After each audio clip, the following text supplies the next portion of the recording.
2 நாட்களுக்கு முன்பதாக ஒரு நபருடைய வீடியோவை பார்க்க வேண்டிய சூழ்நிலை ஏற்பட்டது. இந்த இடத்துல இந்த செய்தியின் வாயிலாக நான் அந்த நபருக்கு சில அர்த்தங்களை சொல்லிக்கொள்ள விரும்புகிறேன். We condemned the religious Muslim speaker Dr. Zakir Naik. I repeat, as a Christian, I condemned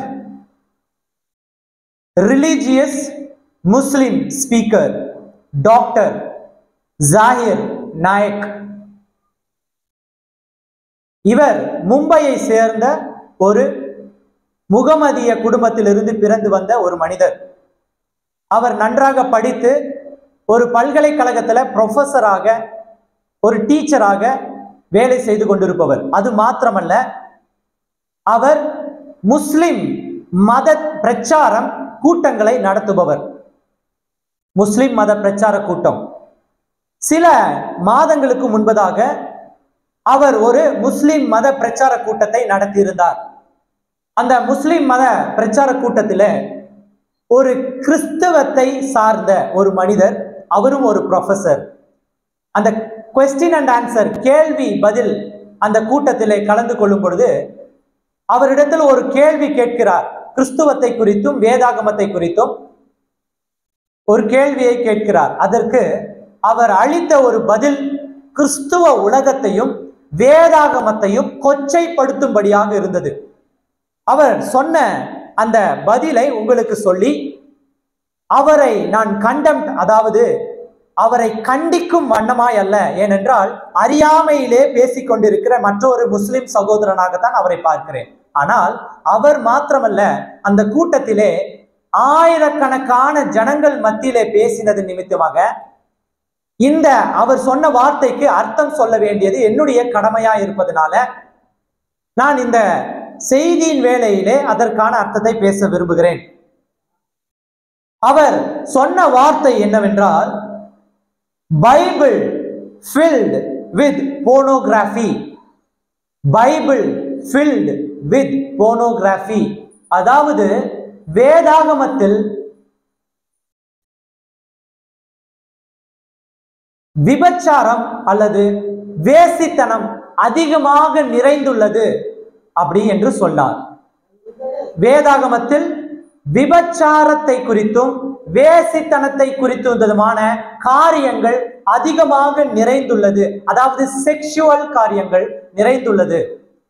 அதனால அவர் ஒரு வார்த்தை சொன்னாரு, அதனாலேயே நான் வேதாகமத்தை படிப்பதில்லை என்று சொல்லி அந்த ஊழியருக்கு கொடுத்த பதிலிலே இந்த வார்த்தையை ஆட் பண்ணி சொன்னார். இந்த வார்த்தை என்னை மிகவும் காயப்படுத்தி விட்டது. ஏனென்றால் ஒரு பெரிய ஸ்தானத்தில் இருக்கிற ஒரு முஸ்லிம் லீடர், அந்த முஸ்லிம் சமய பேச்சாளர், அவருடைய வேலையே என்னன்னா கிறிஸ்துவத்தை அவமரியாதையாக பேசுவது, தன் மதத்தை பெரியதாக பேசுவது தான் அவருடைய வேலையை. எல்லா இடத்திலும் அப்படித்தான் பேசுவார். ஆனா அதனுடைய உச்சகட்டம் நான் இதை எப்படி பார்க்கிறேன்னா, சிறு வயதிலிருந்து, அதாவது ஒரு ஒரு ஒரு வாலிப பருவத்திலிருந்து கிறிஸ்துவ மதத்தை எதிர்த்து பேசுகிறவராகத்தான் இவர் காட்டிக்கொண்டார். அப்படித்தான் பிரபலமானார். ஒரு கிறிஸ்துவத்தை எதிர்த்து பேசினா பிரபலமாகிவிடலாம், எதிர்த்து பேசி பிரபலமாயிருக்காரு. இப்போ அப்படியே பேசி பேசி தனக்கு தெரிந்தவைகளையும் பேசினார். 99.9% தனக்கு முழுமையாக தெரியாததை அதிகமாக பேசியிருந்தார் கிறிஸ்தவத்தை குறித்து. இதனாலேயே பிரபலமாயிட்டாரு. ஏன்? கிறிஸ்தவத்தை எதிர்த்து பேசினா நிறைய ஃபாலோவர்ஸ் வந்துருவாங்க. அவர் என்னடா எதிர்த்து பேசுறாருன்னு சொல்லி நிறைய பேர் பார்ப்பாங்க. இவருக்குன்னு ஒரு பெரிய ஃபாலோவர் கூட்டத்தை உலகம் முழுவதும் சேர்த்து வச்சிருக்காரு. இவர் எங்க போய் கூட்டம் போட்டாலும் முகமதியர்கள், அதாவது முஸ்லிம்ஸ் மட்டும் அட்டன் பண்ண மாட்டாங்க அந்த கூட்டத்தை, கிறிஸ்தவர்களும் போய் அட்டன் பண்ணுவாங்க. எதுக்கு தெரியுமா? அவர் எதிர்த்து கேள்வி கேட்டு அவரை விழுக்காட்டணும், அவரை விழ செய்யணும். கேள்வி பதில்ல அவர் எப்படியாவது விழ செஞ்சிடணும். ஏன்? கிறிஸ்தவத்தை தான் தப்பா பேசுறாரு, எப்படியாவது விழ செஞ்சிடணும்னு போறாங்க. ஆனால் அவருடைய ட்ரிக்ஸ் என்ன தெரியுமா? அந்த மேடையில உட்கார்ந்துட்டு அவருடைய ட்ரிக்ஸே எப்படியாவது கேள்வி கேட்பவருடைய வாயை அடைக்க வேண்டும் என்றால் வேதாகமத்தையும் கிறிஸ்துவையும் தவறானவராக சொல்லிவிடணும். அந்த ஒரு வார்த்தை சொன்னோன்னு அந்த கிறிஸ்தவருக்கு அங்க போய் கேள்வி கேட்பவருக்கு அதிகமாக பாரம் ஏற்பட்டு விடுகிறது. அதோடு நிறுத்திடுவார். அவர்கிட்ட நெக்ஸ்ட் கொஸ்டின் கேட்க மாட்டார். ஏன்? நம்முடைய கிறிஸ்துவ அவமானமா பேசுறாருன்னு சொல்லி நிறுத்திடுவார். அதுதான் அவருடைய ட்ரிக்ஸ். அதே போல சில மாதங்களுக்கு 2 மாதங்களுக்கு முன்பதாக ஒரு கூட்டம் நடந்திருக்கு. அந்த கூட்டத்திலும் ஒருவர் கேள்வி கேட்கிறாரு. அதற்கு அவர் சொன்ன பதில்களிலே இன்னொரு பதில் என்ன தெரியுமா? இந்த பதில், பைபிள் ஃபில்டு வித் போனோகிராஃபி. வேதாகமம் போனோகிராஃபிக்கு தமிழ்ல என்ன? விபச்சாரத்தை குறித்து அதிகமாக சொல்கிறது அப்படின்னு சொல்லிட்டாரு. விபச்சாரத்தை குறித்து.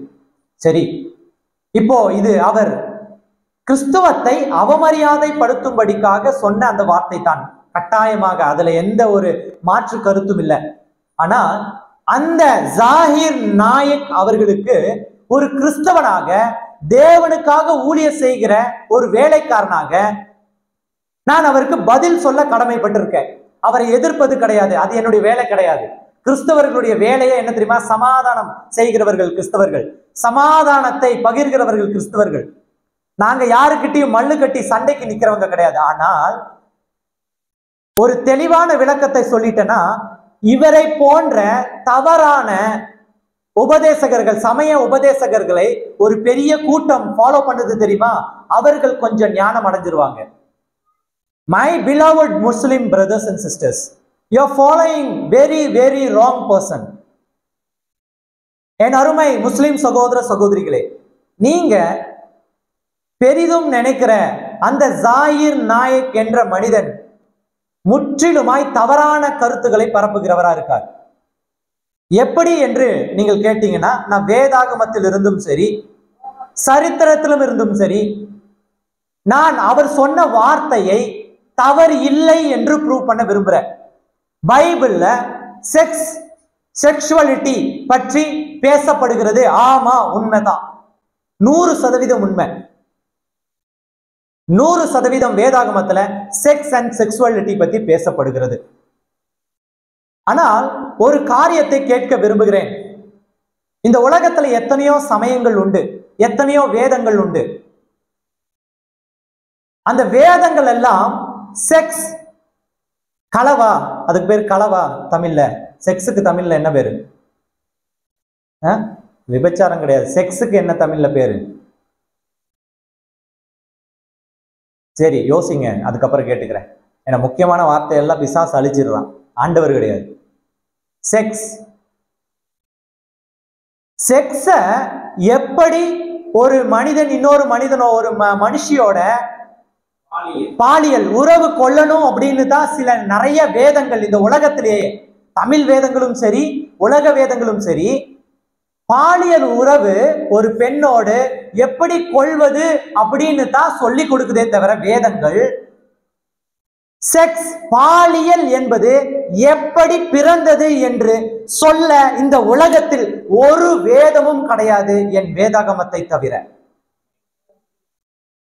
நான் மறுபடியும் சொல்றேன், ஜாகிர் நாயக்கு அந்த முஸ்லிம் தலைவர் இருக்கார் இல்லையா, பேசிட்டு இருக்காரு, அவருக்கு தான் பதில் சொல்லிட்டு இருக்கேன். அவரை ஃபாலோ செய்யற அநேகருக்கு நான் பதில் சொல்லிட்டு இருக்கேன். அவர்களுடைய உங்களுடைய குரானிலோ செக்ஸ் எப்படி செய்வது, பாலியல் உறவு எப்படி கொள்வது என்று எழுதப்பட்டிருக்கிறது. இன்னும் அநேக தமிழ் புராணங்களிலோ உலக புராணங்களிலோ பாலியல் உறவு எப்படி கொள்வது என்பதுதான் எழுதப்பட்டிருக்கிறதே ஒழிய பாலியல் செக்ஸ் என்பது எப்படி உருவானது என்று என் வேதாகமம் மற்றும் தான் கற்றுக் கொடுக்கிறது. Sex is the holiest thing in this world for God, from God to human being. பாலியல் என்பது இந்த உலகத்திலேயே புனிதமானது, தேவனால் இந்த உலக மனிதர்களுக்கு கொடுக்கப்பட்டது. இது மனுஷனால் உருவாக்கப்பட்டது கிடையாது. It's given by God. அப்போ ஒரு ஆண்டவரால இந்த உலகத்தை படிச்ச ஒரு தெய்வனால, முஸ்லிம்ஸ் அப்படித்தானே சொல்றாங்க, ஒன் காட்னு தானே சொல்றாங்க, இஸ் லைட்னு சொல்றாங்க. அல்லாஹ் அப்படின்றவர் யாரு? காணாத தேவன், இஸ் லைட்னு சொல்றாங்க. அதுதான் அல்லாஹ் அவங்களுக்கு. கிறிஸ்தவம் என்ன சொல்லுது? காணாத தேவன், ஆல்பா, காணாத தேவன். அப்போ நான் கேட்கிற ஒரு காரியம், எந்த மதமா இருந்துட்டு போட்டும், எந்த வேற மதமா இருக்கட்டும், ஒரு கடவுள் ஒரு மனுஷனுக்கு ஒரு வரத்தை கொடுத்தால் அது பாவமா இருக்குமா இல்ல பரிசுத்தமா இருக்குமா? உங்ககிட்ட கேள்வியை கேட்கிறேன். அத முஸ்லிம் சகோதரர்களிடத்துல அந்த ஜாகிர் நாயக் பேசுறார் இல்லையா, அதை அந்த கூட்டத்தை பார்க்கிற அந்த வீடியோ எவ்வளவு போயிருக்குன்னா 4 மில்லியன் 5 மில்லியன் வியூவர்ஸ் போயிருக்கு. 4 கோடி 5 கோடி பேருக்கு மேல பார்த்திருக்காங்க. அப்ப எத்தனை பேரை இந்த மனிதன் வஞ்சிப்பான் இல்லையா? தவறான கருத்துனால நான் சரியான கருத்தை சொல்லி அவர் சொல்லுவது தவறு என்று அவருக்கே சுட்டி காட்டி, ஏன் நான் பேசுகிற பேச்சை இன்னைக்கு கேட்டார்னா ஒருவேளை அவரே கிறிஸ்துவத்திற்குள்ள அது மதம் இது மார்க்கம் என்று சொல்லி மனம் மாறி இங்க வந்தாலும் ஆச்சரியப்படுவதற்கு இல்லை. ஹல்லேலூயா. My father who gave this Bible, and in this world there is only one holy book can say what is sex and how it came to this earth. இந்த ஒரே ஒரு புஸ்தகம் தான் இந்த உலகத்திலேயே செக்ஸ் என்பது, பாலியல் என்பது எங்கிருந்து வந்தது, யாரால் கொடுக்கப்பட்டது என்பதை சொல்லுகிற புஸ்தகம். என் வேதாகமத்தை தவிர இந்த உலகத்துல ஒரு புஸ்தகமும் இல்லை, காட்டு பார்ப்போம்.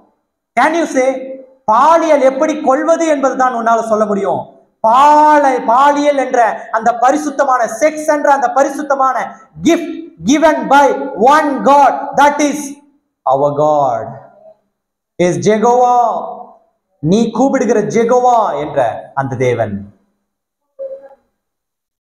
இட்ஸ் a holiest thing, பரிசுத்தமான காரியம். அப்ப இவர் என்ன சொல்றாருன்னா, வேதாகமத்துல விபச்சாரம் நிறைய கொடுக்கப்பட்டிருக்கு, செக்ஸ பத்தி நிறைய கொடுக்கப்பட்டிருக்கு. இது ஒரு செக்ஸ் புஸ்தகம், இது ஒரு பாலியல் புஸ்தகம். எது? வேதாகமத்தை. அவர் சொல்றாரு, அந்த முஸ்லிம் ஸ்பீக்கர் சொல்றாரு, இது ஒரு பாலியல் புஸ்தகம், அதனாலேயே நான் படிக்கிறதே இல்லாத, அதெல்லாம் நான் தொடவே மாட்டேன், அது ஒரு பாலியல் புஸ்தகம் அப்படின்னு சொல்றாரு. ஆமாங்க, இருக்கட்டும். இங்க ஒரு வசனத்தை நம்ம வாசித்தோம் இல்லையா? என்ன வாசித்தோம் அந்த வசனத்தை? என்னன்னு வாசித்தோம் அந்த வசனத்தை? 1 கொரிந்தியர் 18 என்ன வாசித்தோம்? சிலுவையை பற்றின உபதேசம் கெட்டு போனவர்களுக்கு பைத்தியமாயிருக்கிறது, ரட்சிக்கப்படுகிறவர்களுக்கோ அது தேவ பலனாயிருக்கிறது. ஹல்லேலூயா. எஸ், இந்த உலகத்திலேயே எங்கள் தேவன் தான், நாங்கள் வணங்கும் தேவன், நாங்கள் ஆராதிக்கிற தேவன் தான் இந்த செக்ஸ் என்பதை உருவாக்கினார், இந்த உலக மனுஷருக்கு கொடுத்தார். இந்த உலக மனுஷனுக்கு கொடுத்தது எதற்காக என்றால், மனலத்தனையாக பெருகு என்று சொல்வதற்காக. நான் சொல்றது புரியுதா? இந்த உலகத்துல நாம் மனலத்தனையாக பெருக வேண்டும் என்று அவர் விரும்பினார். அவ்வளவு நம்மை விரும்பினார், அன்பு செய்தார். ஆனா இந்த குறுகிய மனப்பான்மையுடைய இந்த ஸ்பீக்கர் ஜாகிர் நாயக் என்ற, அதுக்கு டாக்டரேட் வேற கொடுத்திருக்காங்க, டாக்டர் ஜாகிர் நாயக்கமா, உலக டாக்டரேட், உலக பட்டம், உலக ஞானம். அந்த டாக்டர் ஜாகிர் நாயக் என்ன சொல்றாரு தெரியுமா? இது விபச்சார புஸ்தகம், இது ஒரு பாலியல் புஸ்தகம், அதை படிக்காதீங்கன்னு சொல்றாரு. சரி, இரண்டாவது காரியம் சொல்ல விரும்புறேன். என்ன அந்த இரண்டாவது காரியம் என்றால், தேவன் முதலிலே அந்த மனுஷனையும் மனுஷையும் படிக்கும் பொழுது இந்த பரலோக ஆசீர்வாதத்தை பரிசுத்தமாகத்தான் கொடுத்தார் இல்லையா? தேவன் எதை கொடுத்தாலும் பாவமா இருக்குமா? இருக்காது. ஆனா இவர் என்ன சொல்றாருன்னா, வேதாகமத்தில் பாலியல் பாவம் என்று சொல்றாரு. பாலியல் என்பது என்னது? பாவத்துக்குரியது அப்படின்னு சொல்றாரு. பாலியல் பாவத்துக்குரியது என்றால் அவரிடத்துல ஒரு கேள்வியை கேட்க நான் விரும்புறேன். என்ன கேள்வி என்றால், நீங்கள் உங்கள் மத தலைவர்களில் ஒருவராக ஏற்றுக்கொண்ட, உங்கள் மதத்தின் தலைவரில் ஒருவராக ஏற்றுக்கொண்ட முகமது நபி அவர்கள் இல்லையா? முகமது நபி தானே அவர்களுடைய மதத்தின் தலைவர். இஸ் அ ப்ராஃபெட்னு சொல்லுவாங்க. ப்ராஃபெட் முகமது நபி அவர்கள். அவர்களை குறித்து நான் போய் அவர் பேசினதுக்கு அப்புறம் முகமது நபியை குறித்து அப்படியே A to Z அப்படியே பார்த்தேன். குரான்லயும் பார்த்தேன், வெளியில இருக்கிற ஸ்கிரிப்சர்ஸ்லயும் பார்த்தேன், என்சைக்ளோபீடியாவிலும் பார்த்தேன், விக்கிபீடியாவிலையும் பார்த்தேன், முஸ்லிம் ஆர்த்தர்ஸுடைய அந்த புக்ஸ்லயும் பார்த்துட்டேன். டேட்டா இல்லாம நான் நிக்கல. இங்க ஐ எம் ஸ்டாண்டிங் வித் டேட்டாவோட நின்றுட்டு இருக்கேன். அவர் 14 திருமணங்கள் செய்திருக்கிறார். 14 பெண்களோடு திருமணம் செய்திருக்கிறார். 14 விமன். 14 திருமணம் செய்ததோடு மாத்திரமல்ல, அவர் 7 பிள்ளைகளை பெற்றிருக்கிறார். 3 ஆண் பிள்ளைகள், 4 பெண் பிள்ளைகள். சரியா? 3 ஆண் பிள்ளைகள், 4 பெண் பிள்ளைகள் பெற்றிருக்கிறார். ஆமா. ஆனா ஒரு கூட்டம் மட்டும் என்ன சொல்லுது தெரியுமா? அதுல ஷியா முஸ்லிம்ஸ், முஸ்லிம்ல வந்து 2 பிரிவுகள் இருக்கு. ஷியா சன்னி அப்படின்னு 2 பிரிவுகள் இருக்கு. 2 பிரிவு முஸ்லிம்ஸ் இருக்கு. இந்த ஷியா முஸ்லிம்ஸ் மட்டும் என்ன சொல்றாங்கன்னா, இல்ல முகமது நபிக்கு ஒரே பிள்ளை தான், அது பெண் பிள்ளை மாத்திரம் தான் அப்படின்னு சொல்றாங்க. ஆனா மற்ற பிரிவு என்ன சொல்லுதுன்னா, அவருக்கு 7 பிள்ளை அப்படின்னு. அதனால எதுக்குப்பா பாடுன்னு சொல்லிட்டு 2ஐயும் போட்டுட்டாங்க. எல்லா இடத்துலயும் 2ஐயும் போட்டு வச்சிருக்காங்க. 3 ஆண் பிள்ளைகள் 4 பெண் பிள்ளைகள்னு ஒரு இடத்துல போட்டிருக்காங்க. இன்னொரு இடத்துல என்ன சொல்லியிருக்காங்க, ஷியா முஸ்லிம்ஸ் அவர்கள் ஒன்லி ஒன், ஒரே ஒரு பெண் பிள்ளையை மட்டும்தான் வந்துட்டு கனப்படுத்துறாங்க, ஒண்ணுதான் இருந்துச்சுன்னு சொல்றாங்க. சரி, நம்ம அந்த ரிசர்ச்சுக்குள்ள போக தேவை கிடையாது. நான் எதற்குள்ள வரேன் என்றா, பரலோகத்திலிருந்து வந்த அந்த முகமது நபி அவர்களுக்கும் 14 பெண்களோட உறவு கொண்டுதான் பிள்ளைகளை பெற்றார் என்றால், நான் கேட்கிறது புரியுதா? அந்த முகமது நபி அவர்கள் 14 பெண்களோட உறவு கொள்ளவில்லை என்று சொல்ல முடியாது. உறவு கொண்டுதான் பெண்களை பெற்றார் என்றால், இந்த ஜாகிர் நாயிக் என்பவர் என்ன தெரியுமா சொல்றாரு? Sex is a sin. வேதாகமத்தில் இல்ல, அந்த புஸ்தகம் பாலியல் புஸ்தகம் என்று சொன்னால், உங்கள் முகமது நபி அவர்கள் பெண்களோடு செய்த அந்த பாலியல் உறவு பாவமா என்று ஒரு கேள்வியை கேட்க விரும்புகிறேன். அப்போ முகமது நபி பாவம் செய்து விட்டார் என்று நீங்கள் சொல்லுகிறீர்களா? எனக்கு என்ன ஆச்சரியம்னா, சொந்த மதத்தில் இருக்கிற ஒரு ப்ராஃபெட்டையே தவறானவராக சித்தரித்து விட்டார் இந்த யாரு? இந்த ஜாகிர் நாயிக் என்பவர்கள். தன்னுடைய சொந்த மதத்தையே தப்பா பேசிட்டாரு. இப்ப இந்த கேள்வியை கேட்கிற, அப்போ உன் தாயின் கர்ப்பத்திலிருந்து நீ பிறந்து வந்தாய், எப்படி மிராக்கிளா? வித் செக்ஸ், பாலியல் உறவு இல்லாமல் நீ பிறந்திருக்க முடியாது. அப்ப பாலியல் உறவு என்பது பாவம் என்றால், உன் பிறப்பு பாவமா? உன் தாய் விபச்சாரம் செய்தாரா? எவ்வளவு பெரிய தவறான கருத்தை பதிவிட்டு இருக்காரு பாத்தீங்களா? ஒரு கிறிஸ்தவத்தை தவறா பேசணுன்றதுக்காக, கிறிஸ்தவருடைய பரிசுத்த வேதாகமத்தை தவறா பேசணுன்றதுக்காக, பரிசுத்த வேதாகமமே பாலியல் புஸ்தகம் என்று சொன்னவர். இந்த கேள்விகளை அவர்களுக்கு முன்வைக்கிறேன். இதை பார்த்தவர்களுக்கு நான் கேள்வியா கேட்கிறேன், இந்த கேள்விகளுக்கு பதில் இருக்கா? செக்ஸ் என்பது என் தேவனால் படைக்கப்பட்டு இந்த உலகத்திற்கு கொடுக்கப்பட்ட பரிசுத்தமானது. அது வேதாகமத்தில் மாத்திரமே கொடுக்கப்பட்டிருக்கிறது. யார் படைத்தார் என்று உங்கள் புஸ்தகத்திலும் சரி, இல்லை இந்த உலகத்தில் இருக்கிற எந்த புஸ்தகத்திலும் சரி, செக்ஸ் என்ற பாலியல் என்ற ஒரு காரியம் எப்படி படைக்கப்பட்டது, யார் கொடுத்தார் என்று எழுதப்படவில்லை. அது சொல்ல ஒன்றும் முதலும் கடைசியுமானவர்கள் நாங்கள் மாத்திரமே. ஹல்லேலூயா! தேவனை ஆராதிக்கிற ஜனங்கள், கிறிஸ்தவர்களுக்கு மாத்திரமே அந்த தகுதி உண்டு. அந்த தகுதி உடைய ஒரே புஸ்தகம் இந்த வேத புஸ்தகம் மாத்திரம்தான். இந்த வேத புஸ்தகத்தை தவிர ஒருவராலும் இதை குறித்து பேசவும் கூடாது, பேச தகுதியும் கிடையாது. சோ இந்த கண்டனத்தை நான் தெரிவித்துக்கிறேன். ஏன் இந்த கண்டனம்னா, வாலிப பிள்ளைகள் லட்சக்கணக்கானவர்கள் பார்க்கிறாங்க. நிறைய வியூவர்ஸ் போயிடுச்சுன்னா, நிறைய வியூஸ் போச்சுன்னா, இது ஏதோ ஒரு சென்சேஷனால காரியம் என்று சொல்லி போய் பார்க்கிறாங்க. சுவிசேஷம் அவர்களுக்கு தெரியல, நம் தேவன் யாருன்னு தெரியல. அந்த மனிதன் அவ்வளோ பெரிய கூட்டத்துல ஒரு ஊழியக்காரன் கேட்ட கேள்வியை ஊழியக்காரனை பதில் சொல்ல முடியாத அளவுக்கு பேசி அவனை உட்கார செய்தான் என்றால், அந்த ஜாகிர் நாயிக் என்ற முஸ்லிம் ஸ்பீக்கர், மத பிரச்சார அந்த மனிதன் எத்தனை பேரை வஞ்சிக்க கூடும்? அவர் கிறிஸ்தவர்களை மாத்திரம் வஞ்சிக்கல, தன் மதத்தாரையும் வஞ்சிக்கிறாரு. தன் மதத்தை குறித்தும் தவறா பேசுறாரு.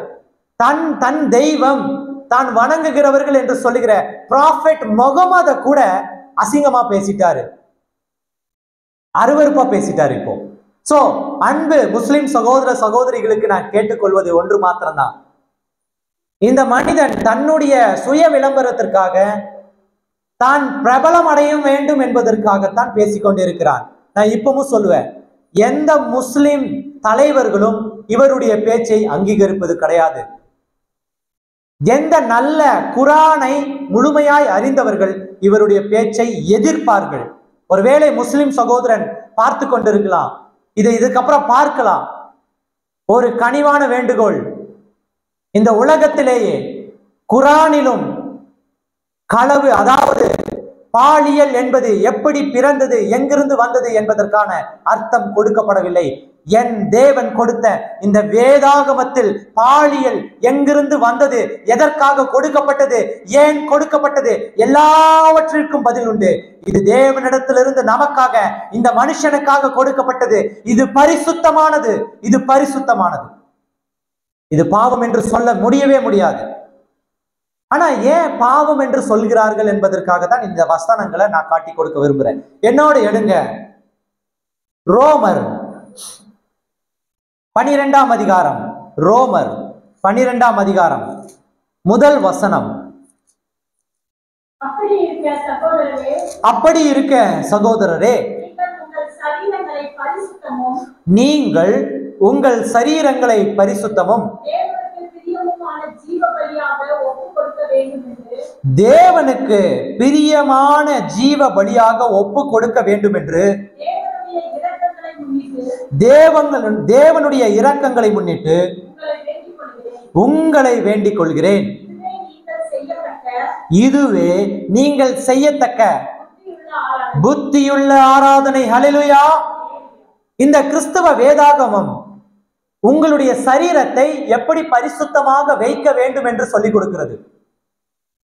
எப்படி பாலியல் என்ற அந்த பரிசுத்தமான காரியத்தை குறித்து உங்களுக்கு கடிந்து உணர்த்தி, இது மனுஷனுக்கு கொடுக்கப்பட்ட ஒரு வரம், ஒரு கிஃப்ட் ஃப்ரம் காட் என்று சொல்லிக் கொடுக்கிறதோ, அதே சமயத்துல இதே வேதாகமம் உங்களுடைய சரீரத்தை எப்படி பரிசுத்தமாக வைக்க வேண்டும் என்றும் சொல்லிக் கொடுக்கிறது. ஹல்லேலூயா. சொல்லுங்க ஹல்லேலூயாவை. அப்போ இந்த முஸ்லிம், இந்த மத பிரச்சார மனிதன் ஜாயிர் நாயக் என்பவர் பொதுவான என்ன தெரியுமா சொல்லிடுறாரு, அநேக வசனங்களை மறைச்சி தனக்கு தேவையான வசனங்களை காட்டி கொடுத்து இந்த வேதாகமத்தை தவறான புஸ்தகமாக சொல்றாரு. யாருக்கு தெரியுமா? இப்போ இருப்பவர்களுக்கும் வரக்கூடிய சந்ததியினருக்கும் தவறான ஒரு புஸ்தகமாக காட்டி கொடுக்கிறார். ஆனா இந்த வேதாகமம் என்ன சொல்லுது? உங்களுடைய சரீரத்தை நீங்கள் பரிசுத்தமாக பேணாவிட்டால் தேவனை தரிசிக்க முடியாது. அந்த பரிசுத்தமானது எப்படிப்பட்டது என்றால், தேவனை தரிசிக்க உங்கள் சரீரம் பரிசுத்தமாய் இருக்க வேண்டும் என்று. ஹல்லேலூயா. அப்போ உங்களுடைய சரீரம் பரிசுத்தமாய் இருக்க வேண்டும் என்றால் நீங்கள் என்ன செய்யணும்னா, ஆண்டவரால், அதாவது இந்த உலகத்தை படைத்த தேவனால் உங்களுக்கு, அதாவது இந்த உலகத்திற்கு ஆசீர்வாதமாய் கிஃப்டாய் கொடுத்த செக்ஸ், பாலியல் என்ற இந்த காரியத்தை நீங்கள் எப்படி தெரியுமா செய்யணும்? பரிசுத்த உணர்வோடு தேவனுடைய கற்பனைகளின் பிரகாரமாக, அவருடைய வசனத்தின் பிரகாரமாக, இதோ கடிந்து கொண்டு சொல்லியிருக்காரு, பரஸ்திரியை நாடி போகாதே, பரஸ்திரியை தேடாதே, உன் கண்கள் இச்சிக்க செய்யாதே, இச்சையானதை பேசாதே, பெண்களின் மீது உன் கண்கள் நோக்கமாய் இருக்கக்கூடாது, வேறொருடைய மனைவியின் மீது உனக்கு விருப்பு வெறுப்பு இருக்கக்கூடாது. இதை எல்லாவற்றையும் கேட்டு அறிந்து அந்த செக்ஸ், பாலியல் என்ற காரியத்தை நீ பரிசுத்தமாக உன் சரீரத்தினால் மேற்கொண்டாயானால் அதுதான் உன் சரீரத்தை பரிசுத்தமாக காப்பாற்றும். அதுதான் தேவன் விரும்புகிற ஆராதனை. அப்ப நீங்க என்ன சொல்லிருங்க பாஸ்டர்? ஒரு மனைவியோட நான் ஏற்படுத்துகிற உடன்படிக்கைக்கு அடுத்ததான பாலியல் உறவு பரிசுத்தமானதா? ஆமா. ஒரு மனைவியோடு, ஒரே மனைவியோடு. அப்போ குயிக்கா இப்ப மறுபடியும் இன்னொரு கேள்வி கேட்பாங்க. என்ன தெரியுமா? பழைய ஏற்பாட்டில ஒவ்வொருத்தனுக்கும், ஒரு மனுஷனுக்கும் 2 மனைவி, 3 மனைவி, 4 மனைவிகள் இருக்காங்களே, எல்லாம் 2 2 இருக்காங்களே. கிறிஸ்து இயேசு இந்த உலகத்தில் வந்ததே எதற்காக தெரியுமா? தன்னுடைய பிதாவினுடைய கேரக்டரிஸ்டிக்ஸ், அவருடைய குணத்தை, அவர் என்ன சொல்ல வரார் என்பதை தெளிவாக இந்த உலகத்திற்கு சொல்ல. ஏன்னா அவரால் சொல்லப்பட்ட அநேக காரியங்கள் தவறா புரிந்து கொள்ளப்பட்டது. இந்த உலகத்துல 10 கற்பனையை கொடுத்தாரு. இந்த மனுஷன் என்ன தெரியுமா செஞ்சா? 11, 12, 13, 14, 15 ஏத்திட்டே போயிட்டான். 10 கற்பனையில நல்லா கவனமா கேளுங்க, இதெல்லாம் நீங்க தெரிஞ்சுக்கணும்.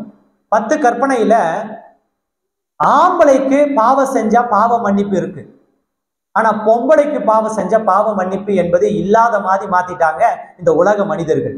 உங்களுக்கு புரியுதா? 10 கற்பனையில இப்போ பாவம் செய்கிற ஒரு ஆண் உடனடியா போய் என்ன திரும்ப செஞ்சிடறான்?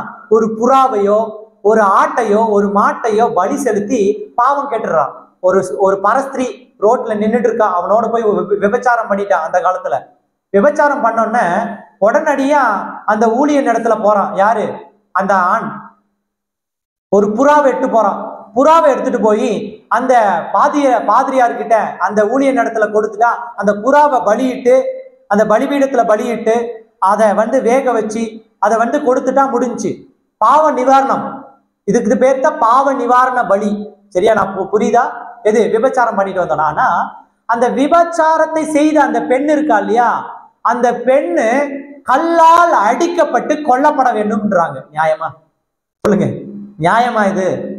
விபச்சாரம் செய்த ஆணுக்கு ஒரு புறாவை மட்டும் வெட்டிட்டானா மன்னிப்பு இருக்கு, ஆனா அந்த விபச்சாரத்தை கூட இருந்து செய்த பெண்ணுக்கு பாவ மன்னிப்பு கிடையாது. ஒருவள் விபச்சார முகாந்திரமாய் பிடிக்கப்பட்டா கல்லெறிந்து கொல்லப்படணும் அப்படின்னு சொல்லுது. யார் இதெல்லாம்? இவங்க நாம ஆம்பளை மனிதர்கள் ஏற்படுத்தினாங்க புதிய புதிய கற்பனைகள். அப்போ ஆண்டவர் படைச்சவங்க தானே ஆணும் பெண்ணும், ஆண்டவர் தானே படைச்சாரு இல்லையா? 2 பேரையும் ஈக்குவலா தானே நேசிக்கிறாரு. அவர் சொல்றாரு, நான் மகாராஷ்டிராவிலே மும்பை என்ற பட்டணத்துல பிறந்தேன், 1965ஆம் ஆண்டு நான் பிறந்தேன்றாரு. அப்போ இப்ப 24 எவ்வளவு ஆச்சு? 80 வயசுக்கு மேல ஆச்சு அவருக்கு. சரியா? கிட்டத்தட்ட ஒரு 60 வருஷமா கிறிஸ்தவத்தை பற்றியும் வேதாகமத்தை பற்றியும் தவறான உபதேசத்தை செய்கிறவராகத்தான் இவர் காணப்படுகிறார். அப்போ முயற்சி செஞ்சு மேக்சிமம் ஸ்டார்ட் பண்ணும்போது தப்பா பேசி, கிறிஸ்தவத்தை தப்பா பேசி, வேதாகமத்தை தப்பா பேசி சொல்லி சொல்லி சொல்லி சொல்லி எவ்வளவோ பேசி பார்த்துட்டாரு, முடியல. இப்ப முடியலன்னொன்ன கடைசியில என்ன தெரியுமா பண்ணிட்டாரு? ஒரே போடா வேதாகமம் பாலியல் புஸ்தகம் சொல்லிட்டாரு. என்ன சொல்லிட்டாரு? எவ்வளவோ கிறிஸ்தவத்தை தப்பா பேசி பட்டாரு. ஆனாலும் கிறிஸ்தவர்கள், கிறிஸ்துவை ஏற்றுக்கொள்கிற ஒரு கூட்டம் ஜாஸ்தி, நாளுக்கு நாள் ஜாஸ்தி ஆயிட்டே வருது இந்த உலகத்துல. ஒரே போடா, ஏன்னா வயசாயிடுச்சுல, எப்ப சாக போறாருன்னு தெரியல. 80 வயசுக்கு மேல ஆயிடுச்சு, 84 89 வயசுக்கு மேல ஆயிடுச்சுன்னு நினைக்கிறேன் அவருக்கு. இப்போ அவர் என்ன பண்ணிட்டாரு? சாகிற வயசு, நான் கிறிஸ்துவத்தை தப்பு தப்பு தப்பு தப்புன்னு பேசி பேசி இட் பிகம் ஹேபிட். ஹேபிட்னு என்ன தெரியுமா? ஜென்ம சுபாவமா மாறிடுச்சு. நம்மளும் சிலருக்கு அப்படிதான். சில நேரத்துல ஒரு பாவத்தை செய்ய ஆரம்பிப்போம், அதை திரும்ப திரும்ப திரும்ப செஞ்சு அது என்னவத்தனமா மாறிடுது? ஜென்ம சுபாவமா மாறிடுது. குடிகாரங்கிட்ட போங்க, குடியை நிறுத்துன்னு சொல்லி நம்ம ஊழியக்காரர் கூட்டிட்டு வருவாங்க. குடியை நிறுத்துறதுக்கு ஜெபம் பண்ணுங்க பாஸ்டர் அப்படின்னு சொல்லி. அந்த மனுஷன் குறைஞ்சதுன்னா ஒரு 20 வருஷம் 16 வருஷம் 15 வருஷம் தொடர்ந்து குடிச்சிட்டு இருப்பான். அந்த மனுஷனை பொறுத்த அளவுக்கு என்ன தெரியுமா? 15 வருஷம் தொடர்ந்து குடிச்சவனுக்கு குடி என்பது தவறு இல்லை என்று எண்ணுவான். குடிக்கிறது தவறே கிடையாதுங்க. குடிக்கிறதுனால என்னுடைய சிந்தை செயலிழந்து போகுது, எனக்கு கோபம் வர மாட்டேங்குது, எல்லாத்தையும் மறந்து ஃப்ரீயா இருக்கு, அதனால குடிக்கிறேன்வா.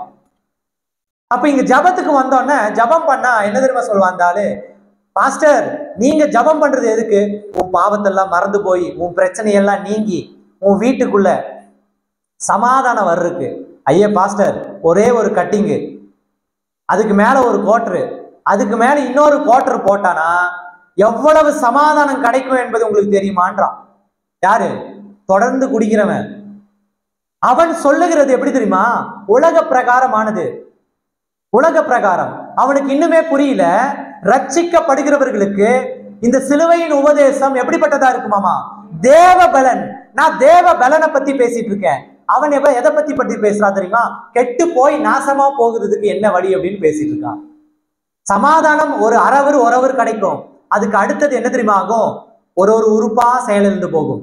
மொத்தமா செயலிழக்கும் பொழுது உண்மையுள்ள ஆண்டவரிடத்துல போய் மறுபடியும் அந்த உறுப்பை புதுப்பிச்சுக்கலான்னு ஓடி வருது. என் சகோதர சகோதரிகளை, தயவா இதை கொஞ்சம் நல்ல கவனமா கேளுங்க. என்னோட வசனத்தை திருப்பிக் கொள்ளுங்க. 1 கொரிந்தியர் இங்க 20வது வசனம் சொல்லுது பாருங்க. ஞானி எங்கே? வேத பாரகன் எங்கே? இப்பிரபஞ்ச தர்க்க சாஸ்திரி எங்கே? உலகத்தின் ஞானத்தை தேவன் பைத்தியமாக்கவில்லையா என்று சொல்லி போடுகிறார். அல்லேலூயா. இந்த மனுஷனுடைய பேச்சு ஒரு பைத்தியக்காரன் உளறுவது போல. ஏனென்றால் இந்த உலக ஞானம் என்பது தேவனுடைய பார்வைக்கு பைத்தியம் என்று சொல்றாரு. ஏன் அப்படி சொல்றாரு? எதனால் அப்படி சொல்றாரு? தனக்கு தெரியாததை அவர் இல்லை என்று சொல்வதனால்தான். தனக்கு தெரியாததை, தான் படைக்காததை, தான் நேசிக்காததை இல்லை. இப்போ இங்க வந்திருக்கீங்க, நீங்கெல்லாம் வந்திருக்கீங்க, இத்தனை பேர் வந்திருக்கீங்க. சடதியா எனக்கு நெஞ்சு வலி வந்துருச்சு, அப்படியே விழுந்துடுற. உங்கள எத்தனை பேருக்கு மருத்துவம் தெரியும்? எத்தனை பேருக்கு தெரியும்? தெரியுமா உங்களுக்கு மருத்துவம்? தெரியுமா ஐயா? தெரியுமா? உங்களுக்கு தெரியுமா? மருத்துவம் தெரியாது. ஒரு ஊழியக்காரனுக்கு ஜெபிக்க தெரியும். ஒரு விவசாயிக்கு விவசாயம் பண்ண தெரியும். ஒரு டீச்சருக்கு டீச் பண்ண தெரியும். ஒரு தாய்க்கு கண்ணீர் விட்டு அழுக தெரியும். தன்னுடைய பிள்ளைக்காக வேண்டுதல் செய்ய தெரியும். அப்போ இந்த இடத்துல நான் நெஞ்ச பிடிச்சி விழுந்துட்டேன்னா ஒரு மருத்துவனால தான் என்ன தெரியுமா செய்ய முடியும்? என்ன உடனடியா என்ன செய்ய முடியும்? பம்ப் பண்ணி வாயோட வாயை வச்சு ஆக்சிஜனை கொடுத்து நெஞ்ச நல்லா தட்டி தட்டி அடிச்சு அடிச்சு என்னை எழுப்ப முடியும் இல்லையா? அப்போ நான் உங்ககிட்ட கேட்கிறேன், ஐயா நான் இங்க விழுந்துட்டேனா, இப்படி மல்லாக்கா விழுந்துட்டேனா, என்னை குப்புற போட்டு மேல பார்த்து நெஞ்ச பிடிச்சி இப்படி கை மேல ஒரு கையை வச்சு நல்லா 1 2 3 1 2 3 பம்ப் பண்ணுங்க. பம்ப் பண்ணது மாத்திரம் இல்ல, உங்களுடைய வாயில ஆக்சிஜனை உறிஞ்சி, வாயில மூக்குல இல்ல, வாயில உறிஞ்சி வாயோட வாய் வச்சு அந்த ஆக்சிஜனை என் வாயில அனுப்புங்க. அனுப்புனதுக்கு அப்புறம் மறுபடியும் பிரஸ் பண்ணுங்க, இருதயத்தை பிரஸ் பண்ணி அடிங்க. அந்த ஆக்சிஜன் உள்ள போய் லங் மறுபடியும் விரிய ஆரம்பிச்சோடனே உயிர் வர ஆரம்பிச்சிடும் அப்படின்னு சொன்னா நீங்க என்ன தெரியுமா சொல்றீங்க என்கிட்ட? வாங்க பாஸ்டர், வேணா தட்டுற, நான் எதுக்கு வாயோட வாய் வச்சு ஊதணும் இல்லையா? அடுத்த சொல்லி அப்படிலாம் ஒண்ணுமே கிடையாது. வாயோட வாய் வச்சு ஊதணுன்றதே இந்த உலகத்தையே கிடையாது. எல்லாரும் நெஞ்ச பிடிச்சி தட்டுனா போதும். எதுக்கு வாயோட வாய் வச்சு ஆக்சிஜனை உறிஞ்சி வாயில ஊதணும்? அதெல்லாம் பண்ண வேண்டிய அவசியம் கிடையாது. அப்படி ஒண்ணுமே இல்லை அப்படின்னு தானே நீங்க சொல்லுவீங்க நான் சொல்லும் போது. ஏன் ஏன் அப்படி சொல்லுவீங்க? நீங்க ஒரு மருத்துவரா இருந்தா நான் சொல்லுகிற காரியத்தை நீங்கள் அறிந்திருப்பீங்க இல்லையா? அப்ப நீங்க ஏற்றுக்கொள்வீங்க. நீங்க ஒரு விவசாயி, நீங்க ஒரு பாஸ்டர். பாஸ்டருக்கு மருத்துவத்தை பத்தி தெரியாது இல்லையா? மருத்துவத்துல ஒரு மனுஷனை எப்படி காப்பாற்றி, சடுதியா ஒரு ஹார்ட் அட்டாக் வந்துருச்சுன்னா எப்படி காப்பாத்துன்றது தெரியாது, ஜெபிக்கத்தான் தெரியும். அப்ப அவர் என்ன தெரியுமா செய்யற? வாயோட வாய் வச்சுல ஐயோ சீச்சி வேண்டாம். அப்போ உங்களுக்கு தெரியாதத நீங்க என்ன தெரியுமா செய்றீங்க? இல்லை என்று மறுக்கிறீர்கள். அப்படிதானே? ஆனா அப்படி ஒன்று இருக்கா இல்லையா? அந்த மருத்துவருக்கு தெரியும், இருக்கு, அது உண்மைதான். சடுதியா ஒரு ஹார்ட் அட்டாக் உங்க வயசுல 65 வயசுக்கு மேல ஒரு ஹார்ட் அட்டாக் வந்துருச்சுன்னா, சின்ன பிள்ளைங்களுக்கு ஹார்ட் அட்டாக் வந்துருச்சுன்னா நெஞ்ச பிடிச்சி பிரஸ் பண்ணும். அப்பமும் உயிர் வரலன்னா ஆக்சிஜனை, வளிமண்டலத்துல இருக்கிற ஆக்சிஜன் எடுக்கணும், வாயோட வாய் வச்சு ஊதணும். ஊதி மூக்குல ஆக்சிஜன் இழுத்தனா லங்ஸுக்கு போயிடும். போய் கார்பன் டை ஆக்சைடு வெளியே வந்துடும், வேற வாயுக்கள் வெளியே வந்துடும். வாயில ஏன் இழுக்கிறானா? வாயில இழுத்தனா லங்ஸுக்கு போகாது அந்த காத்து. அப்போ ஊதும் பொழுது அந்த காத்து அந்த மனுஷனுடைய நாசிக்குள்ள போய் உயிர் வந்துவிடும். உண்மை, இது இருக்கு. அப்ப எல்லா இருக்கிற ஒன்றை உங்களுக்கு தெரியாது என்பதற்காக நீங்க என்ன தெரியுமா சாதிக்கிறீங்க? இல்லவே இல்லப்பா, இப்படி ஒன்று இல்லவே இல்லை. அதுதான் மனுஷன் ஞானி. இல்லைன்ற சாதிக்கிறவனுக்கு என்ன தெரியுமா கொடுக்குறாங்க? டாக்டர் பட்டம் வேற கொடுக்குறாங்க. அதனாலதான் நமக்கு வேதம் சொல்லுது, என்ன சொல்லுது? ஞானி எங்கே? கூடியா இங்க ஞானிய, கூடியா அந்த ஜாகிர் நாயக்க இங்க எனக்கு முன்னாடி நிக்க சொல்லு. அந்த முஸ்லிம் ஸ்பீக்கர் ஜாகிர் நாயக்க நிக்க சொல்லு எனக்கு முன்னாடி. நான் பேசுற அவன் இடத்துல, நீ எப்படி பிறந்து வந்த? உன்னுடைய தாய் எப்படி பிறந்து வந்தா? அவர்களுடைய தாய் தகப்பன் எப்படி பிறந்து வந்தாங்க? நீ நேசிக்கிற முகமது நபி அவர்களுக்கு பிறந்த 7 குழந்தை எப்படி பிறந்தது? அவரோடு வாழ்ந்த 14 ஸ்திரீகள் எப்படி வாழ்ந்தாங்க? கேட்கிறேன். முகமது நபிக்கு பாலியல் உறவு கொண்டால்தான் குழந்தை பிறக்கும் என்று சொல்லி கொடுத்தது யாரு? இந்த கேள்வியை கேட்ட யாரால பதில் சொல்ல முடியுமா? I am asking this Muslim speaker Zahir Nayak and the followers of Zahir Nayak. I want to ask you this question. Who taught your mother or father, or who taught Muhammad Nabi, or who taught this worldly people if we keep sex we will give birth? Who taught that? உனக்கு எப்படி தெரியும்? சொல்லு. பதில் இருக்கா? குர்ஆன்ல பதில் இருக்கா? இந்த உலகத்தில் இருக்கிற எந்த புஸ்தகத்திலாவது இதற்கு பதில் உண்டா? சொல்லுங்க. அவர் இடத்துல கேள்வி கேட்ட அந்த ஊழியக்காரனை வேதாகமம் ஒரு விபச்சார புஸ்தகம் என்று சொல்லி ஆண்டவரால் ஆசீர்வாதமா இந்த மனுஷ பிறவிகளுக்கு கொடுத்த பரிசுத்தமான பாலியல் என்ற அந்த காரியத்தை கிஃப்ட நீ ஒரு மனுஷன் ஞானம் கொண்டு அருவருப்பா பேசி வேதாகமத்தையும் அருவருப்பா சொன்னல, இதுக்கு பதில் சொல்லு. பாலியல் உறவு கொள்வதனால குழந்தை பிறக்கும் என்ற ஞானத்தை கொடுத்தது யார்? இதுக்கு பதில் இருக்கா உங்ககிட்ட? நீ டாக்டர் தானே, சொல்லியா? டாக்டர் பட்ட யாரு கொடுத்தானோ அவன் ரிட்டன் வாங்கிட்டு போயிடுவான். இதெல்லாம் நான் யூடியூப்ல போய் இப்ப லைவ் போயிட்டு இருக்கு. கட்டாயமா ஒரு முஸ்லீம் கட்டாயமா ஒரு சகோதரன் பாப்பாரு. இது 100% பாருங்க எவ்வளவு தூரத்துக்கு போகும்னு. நான் கேட்கறது கேள்வி இதுதான். குர்ஆன்ல எழுதியிருக்கா? காமிங்க. யார் முதல் உறவு கொடுத்தது? நீங்களும் சொல்ற, குர்ஆன்ல எழுதப்படுற, வேதாகமத்தில் எழுதப்படுற முதல் மனுஷன் யார் அது? முதல் மனுஷன் யார் அது? ஆதாம் ஏவாள். நான் கேட்கிற ஒரே ஒரு கேள்வி, அவங்க பதில் சொல்லிட்டானா ஓகே, சரியா? அவங்க மூசா நபி, அதாவது ஆபிரகாம், ஈசா நபி, ஆபிரகாம் அவர்களை வணங்குறாங்க, அவர்களுடைய கற்பனையில வராங்க. சரி, அவர்களுக்கு பாலியல் உறவு கொள்வதனாலே குழந்தை பிறக்கும் என்று கற்றுக் கொடுத்தது யார்? சொல்லுங்க. நம்மளுடைய ஸ்கூல்ல எல்லாம் பாலியல் கல்வி என்று ஒன்று உண்டு, தெரியுமா தெரியாதா? எத்தனை பேருக்கு தெரியும்? ஹல்லேலூயா சொல்லுங்க பாப்போம். இதெல்லாம் பேசப்படாத, பேசக்கூடாத, அருவருப்பான காரியம் இல்லை.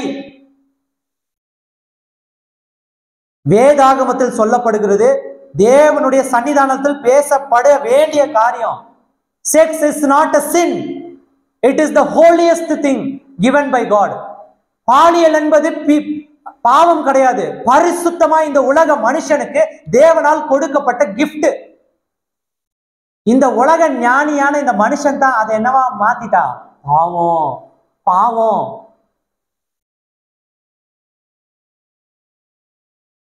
அப்ப ஆதியில இருந்து அந்த 2 மனுஷனுக்கு உடல் உறவு கொண்டால்தான், பாலியல் உறவு கொண்டால்தான் குழந்தை பிறக்கும் என்று கற்றுக் கொடுத்தவர் யாராகத்தான் இருக்கணும்?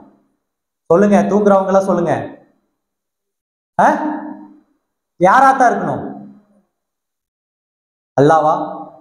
முகமது நபியா?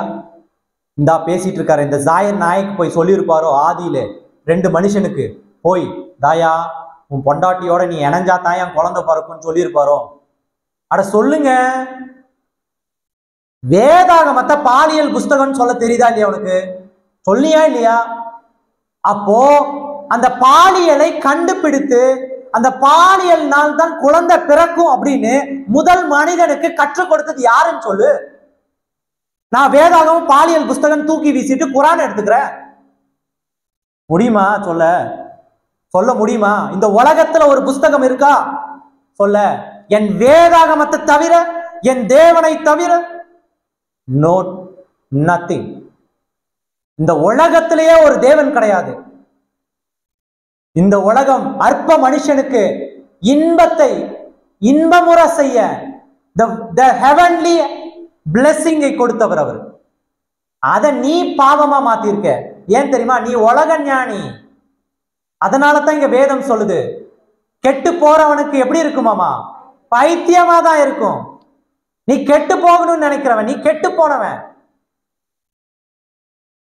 உனக்கு தெரியாத ஒன்றை இல்லை என்று சொல்லுபவன் நீ. நீ உலகத்துல டாக்டர் பட்டம் வாங்கினவன், உலகத்திலிருந்து டாக்டர், உலகத்திலிருந்து ப்ரொஃபசர், உலகத்திலிருந்து ஒரு பட்டத்தை வாங்கினவன். என் தேவனிடத்திலிருந்து வாங்கவில்லை. இந்த உலகத்திலேயே ஒரே ஒரு புஸ்தகம் தான் சொல்லுது, ஆதியிலே தேவன் வானத்தையும் பூமியையும் சிருஷ்டித்தார். ஆதியிலே தேவன் எல்லா மிருக ஜீவன்களை சிருஷ்டித்தார். ஆதியிலே தேவன் புல் பூண்டுகளை சிருஷ்டித்தார். ஆதியிலே தேவன் வானத்தின் ஜலங்களையும் பூமியின் ஜலங்களையும் பிரித்தார். ஆதியிலே தேவன் இங்கிருக்கிற யாவற்றிற்கும் நாசியின் சுவாசத்தை கொடுத்தார். ஆதியிலே தேவன் மனுஷனையும் மனுஷியையும் படைத்தார். ஆதியிலே தேவன் மனுஷனுடைய விழாவிலிருந்து மனுஷியை படைத்தார். ஆதியிலே தேவன் அவர்களுடைய நாசியிலே ஊதினார். ஆதியிலே தேவன் அந்த மனுஷனை, இந்த உலகத்தையும் மிருகங்களையும் புல் பூண்டுகளையும் ஆண்டு கொள் என்று சொல்லி அதிகாரத்தை கொடுத்தார். அல்லேலூயா! அப்படிப்பட்டது என் வேதாகமம். அதுதான் என் தேவன். நீ வேண்டாம் என்று சொல்லுகிற உன்னையும் நேசிக்கிற தேவன். இந்த மகா பெரிய ரகசியம் அடங்கி இருக்கிற ஒரே ஒரு புஸ்தகம் இந்த உலகத்திலேயே ஹோலி பைபிள், பரிசுத்த வேதாகமம் மாத்திரமே. அவர் கற்றுக் கொடுத்தாராமா தேவன், நடக்க கற்றுக் கொடுத்தார். அவன் படுத்திருந்தான், நடக்க கற்றுக் கொடுத்தார். அவன் சொன்னார், இந்த மிருகங்களுக்கு போய் நீ நாமத்தை சூட்டு என்று சொன்னார். இன்னைக்கு கூப்பிடுறோம் இல்லையா, சிங்கம், புலி, கரடி, எருமை, மாடு, இது எல்லாம் யார் வச்ச பேரு? தேவன் வச்ச பேரா? ஆதாம் வச்ச பேரு. பழகி கொடுக்கிறாரு, போ இந்த மிருகத்துக்கு ஒரு பேரை வச்சு அந்த பேரால நீ அழ. ட்ரெயின் பண்றாரு என்ன செய்யணும்னு. ஏதேன் தோட்டத்துக்குள்ள அவர்கள் சரீரத்தில் எந்த உடையும் இல்லாமல் இருந்தது. ஏன் தெரியுமா? அவர்கள் பரிசுத்தமாய் இருந்தார்கள். என்னைக்கு பாவம் வந்துச்சோ அன்னைக்கு தான் மாம்சம் வந்துச்சு. பரிசுத்தமா இருந்த வரைக்கும், நல்ல கவனமா கேளுங்க, பரிசுத்தமா இருந்த வரைக்கும் செக்ஸ் என்பது கிடையாது, உடல் உறவு என்பது கிடையாது. I am talking to Muslims. I am talking to Zahir Naik's believers. I am talking to the followers of Zahir Naik. I am talking to the wrong followers for Zahir Naik and every Christians. தேவன் ஆதாமையும் ஏவாளையும் படைக்கும் பொழுது அவர்கள் சரீரத்தில் உடை அணையவில்லை. ஏன் தெரியுமா? அடியில அவர்கள் பரிசுத்தமாய் திரிந்து கொண்டிருந்தார்கள். அவர்களுக்கு உடல் உறவு தேவைப்படல. They are holy around that place. ஆனால் ஏவாள் என்றைக்கு வஞ்சிக்கப்பட்டாலோ அன்றைக்கு தான் தேவன் என்ன தெரியுமா பண்ணாரு? இந்த கிஃப்ட் எது பரிசுத்தமா தெரிஞ்சு எந்த காரியமும் தேவைப்படாமல் இருந்துச்சு. ஆனால் அந்த ஈடன் கார்டனை விட்டு துரத்தும் பொழுது அவர் ஒரு ஆசீர்வாதத்தை கொடுத்தார். என்ன தெரியுமா அந்த ஆசீர்வாதம்? நீ கர்ப்ப வேதனைப்படுவாய். பெண்ணுக்கு, நான் பைபிள் தியாலஜியை பேசிட்டு இருக்கேன். இந்த ஜாயிர் நாயக் மாதிரி ஆளுங்கெல்லாம் இந்த ஒன்றும் தெரியாதவங்க கிட்ட கூட்டிட்டு நிக்க வச்சுக்கிறது, பிரபலமாக்குறதுக்கு வந்துட்டு அந்த ஊழியக்காரனை அப்படியே வசனத்தால வந்துட்டு அடிச்சு உழுக்காட்டிடுறது, விழ செய்யறது, இந்த வேலையை பார்ப்பாங்க. Come any Muslims, come, you want to speak about the generation and the creation and sex, let's speak. என் தேவனை நீ தொட்டு பார்ப்பதும் இந்த வேகாமத்தை நீ தொட்டு பார்ப்பதும் சாபத்தை உன் மீது அனுபவிப்பதும் ஒன்றே. உனக்கு தெரியாத ஒன்றை இல்லை என்று சொல்லாது.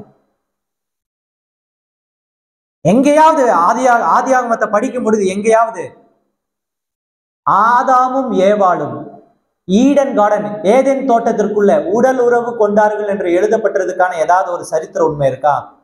நோ, எதுவுமே இல்லை. ஏன்? தேவைப்படல. ஏன்?